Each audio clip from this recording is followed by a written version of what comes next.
ప్రభునందు ప్రియమైనటువంటి దేవుని సంగమా, మన ప్రభును రక్షకుడైన యేసుక్రీస్తు పరిశుద్ధ నామములో మీ అందరికీ కూడా శుభాలు వందనాలు తెలియజేస్తున్నాను. దేవుడు మిమ్మను మీ కుటుంబాలను దీవించును గాక. మరొక పర్యాయం మీతో కలిసి దేవుని మాటలు పంచుకోవటానికి సేవకునిగా దేవుడు నాకు ఇచ్చినటువంటి ఈ గొప్ప ధాన్యతను బట్టి దేవునికి స్తుతులు చెల్లిస్తూ ఉన్నాను. ఈ రోజున మనం అందరం కలిసి ప్రభునందు ప్రియులరా ఒక ప్రత్యేకమైన అంశమును గురించి మనము ధ్యానం చేసుకుందాం. వర్ధిల్లుట, అభివృద్ధి చెందుట.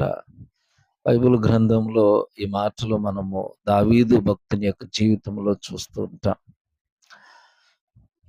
సమూయేలు 2వ గ్రంథము 5వ అధ్యాయము 10వ వచనంలో దావీదు అంతకంతకు వర్ధిల్లెను, సైన్యములకు అధిపతి యెహోవా అతనికి తోడుగా ఉండెను.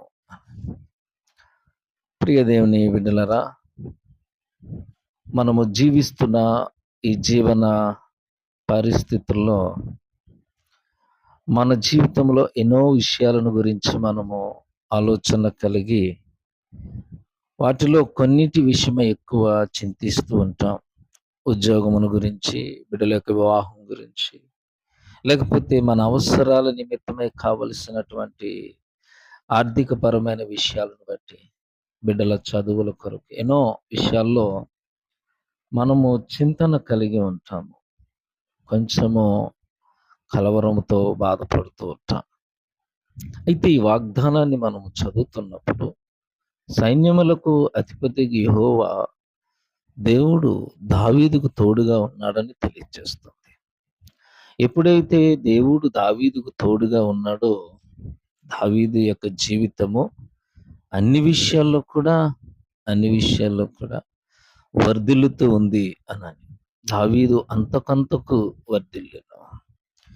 దావీదును ఆశీర్వదించిన దేవుడు ప్రభునందు ప్రియులరా నమ్మదగినవాడు, ప్రజలందరి పట్ల కృపా సమృద్ధి కలిగినవాడు. తనను ఆశ్రయించు వారికి ఆయన కృప చూపువాడని. ఏమాత్రము పక్షపాతము చూపించే దేవుడు కాదు యేసు ప్రభుల వారు. దేవుడు పక్షపాతి కాడని మనము దైవ లేఖనాలను గురించి జ్ఞాపకం చేసుకుంటూ ఉన్నాం. ప్రభునందు ప్రియులరా, యేసు ప్రభు అందరికీ ప్రభు. యేసు ప్రభు అందరికీ ప్రభువే. రోమీలకు రాసిన పత్రిక 2వ అధ్యాయము 11వ వచనంలో రాయబడిన మాటను మనము జ్ఞాపకం చేసుకుంటే అక్కడ వ్రాయబడినట్టు మాట, దేవునికి పక్షపాతము లేదు అంటే అందరినీ ప్రేమించే దేవుడు ఆయన. దావీదును ప్రేమించిన దేవుడు నిన్ను నన్ను మనల్ని కూడా దేవుడు ప్రేమించే దేవుడై ఉన్నాడు. ఆ ప్రకారము దావీదును ఆశీర్వదించిన దేవుడు మనల్ని కూడా ఆశీర్వదిస్తాడు. మనం ఎవరమైనా కావచ్చు, మన పరిస్థితులు ఎటువంటివైనా కావచ్చు, దానిని బట్టి చింతించవలసిన అవసరం లేదు. ప్రభునందు ప్రార్థన కలిగిన మనస్సు మనము ఏర్పాటు చేసుకోవాలి. ప్రియ ప్రభువా, నీవు మాకు తోడై ఉన్నందుకు వందనాలు. కష్టాలు, ఇబ్బందులు, చింతలు, బాధలు, భారాలు ఉన్నప్పటికీ మేము వాటిని లక్ష్యం పెట్టము. మా జీవితంలో మేము నీ వైపు మాత్రమే చూస్తున్నాము అని మనం ప్రార్థించగలిగితే, ఇశ్రాయేలు ప్రజలు ప్రార్థించినట్టుగా కీర్తనల గ్రంథం 121వ కీర్తనలో ఈ మాటలే కదా వారు చెప్తూ ఉన్నారు. కొండల తట్టు మా కనులెత్తుచున్నాము, మాకు సహాయం ఎక్కడ నుండి వచ్చును?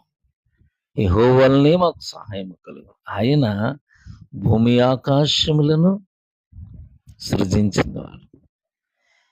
ప్రభునందు ప్రియులరా, మన జీవితాన్ని మనము దేవునికి అప్పగించుకున్నప్పుడు, ఆయనతో మన జీవిత విధానాన్ని నడిపించుకోవటానికి ఆయనకు మన జీవితాలను సమర్పించుకున్నప్పుడు దేవుడు మనల్ని ఆశీర్వాదకరమైన మార్గంలో నడిపిస్తాడు అని చెప్పటానికి ఎంతో సంతోషిస్తూ ఉన్నాను. ప్రభునందు ప్రియులరా, దేవుడే మనల్ని ఆశీర్వదించకపోతే ఈ లోకములో మన జీవితాలు ఏమైపోతాయి? భక్తుడైన దావీదు అంటాడు, ఆయన సాక్ష్యాన్ని మనం వింటే 40వ కీర్తన 17వ చరణంలో, నేను శ్రమల పాలై దీనుడనైతిని, ప్రభు నన్ను తలంచుకొనుచున్నాడు. నాకు సహాయము నీవే, నా రక్షణకర్తవు నీవే, నా దేవా ఆలస్యము చేయకుము. ఎంతో చక్కగా ప్రభుని వేడుకుంటాడు. ఆయన మనల్ని తప్పకుండా ఆశీర్వదించి మన జీవితంలో మనల్ని ఆయన మహిమ కొరకు గనులను చేస్తాడు. దేవుని వాక్యములో మనం జ్ఞాపకం చేసుకుంటే, గలతీయులకు రాసిన పత్రిక 3వ అధ్యాయం 13వ వచనములో, ఆత్మను గూర్చిన వాగ్దానము విశ్వాసం వలన మనకు లభించినట్లు అబ్రహాము పొందిన ఆశీర్వచనము క్రీస్తు యేసు ద్వారా అన్ని జనులకు కలుగుటకై క్రీస్తు మన కోసము శాపమై మనలను ధర్మశాస్త్రము యొక్క శాపము నుండి విమోచించెను. ప్రభునందు ప్రియులరా, పౌలు గారు గలతీ సంఘానికి జ్ఞాపకం చేస్తూ, అబ్రహామునకు మరియు దావీదునకు ఇచ్చిన ఆశీర్వచనమునే క్రీస్తు యేసు ద్వారా మనకు అనుగ్రహిస్తాడు. యేసు ప్రభు వారు చేసిన బలియాగము ద్వారా ఆయన మనకు కావలసిన శాంతి సమాధానమును మాత్రమే కాదు, మన జీవితాలకు అవసరమైన ఆశీర్వాదాలన్నిటినీ మన మీదికి వచ్చేటట్లు ప్రభువారు చేస్తూ ఉన్నారు. మనము బాధలను అనుభవించవలసిన అవసరం లేదు.